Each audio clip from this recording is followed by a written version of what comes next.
1 month ago, I made a video every death in Naked Afraid how it could have been stopped, and it did pretty well with no good thumbnails because I can't make thumbnails yet.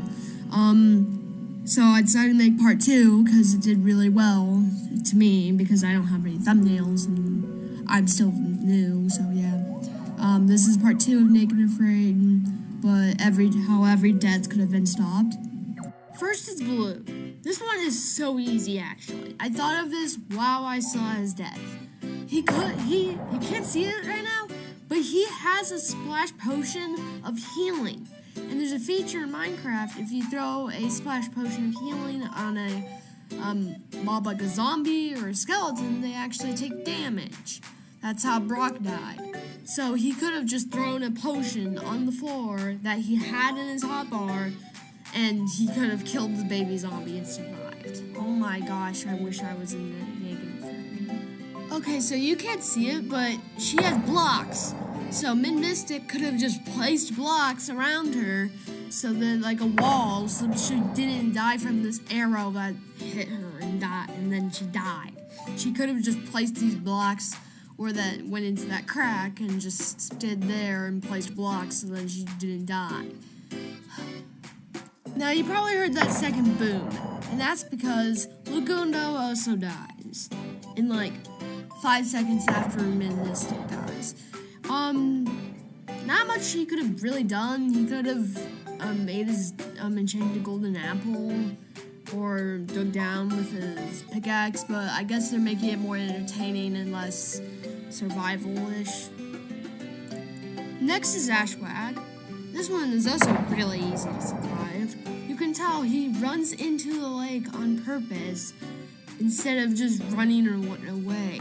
He might have survived if he didn't run into the lake. He probably would have, but maybe he would have died later in the fight.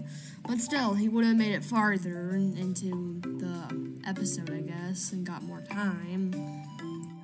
Also, I realized another thing. If he didn't jump into the lake, the next person that died probably would not have died if he didn't do that. So, good job, Ashwag. You ran into the lake and died.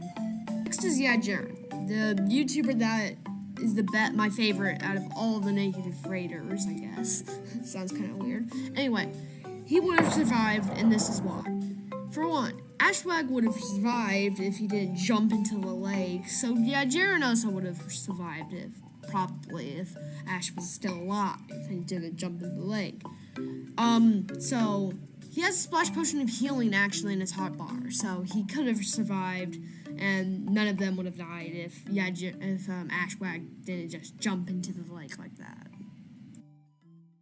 Next is Rekrap. You can see it in inventory right here. So he could have placed blocks fast enough. I don't think he had a very good reaction time there. And he dug in and died, so he is a speedrunner, so I assume he does have fast reaction timing, but I probably would have died anyway, but I could have survived that. I could have maybe ran away. He has an Elytra and fireworks in his inventory, so maybe. I don't really know. This one's not that unfair. Now, I do not count Wombats, because the owners actually do /kill him. Literally, he doesn't do anything. They just do /kill because what they were doing was they had beacons to regen, and he was throwing potions and eating golden apples and stuff until his diamond chestplate with Curse of Binding would break. He did it for fun, and they decided to ruin his fun and kill him. I hate this one. And also, I know Wumbo made it to the end of the last season, but why didn't they kill Clown Pierce? They killed Wumbo, not Clown Pierce. Anyway, bye guys, I hope you liked this video. Please subscribe and like the video. 96% of my viewers are not subscribed, so if you could subscribe, that'd be nice.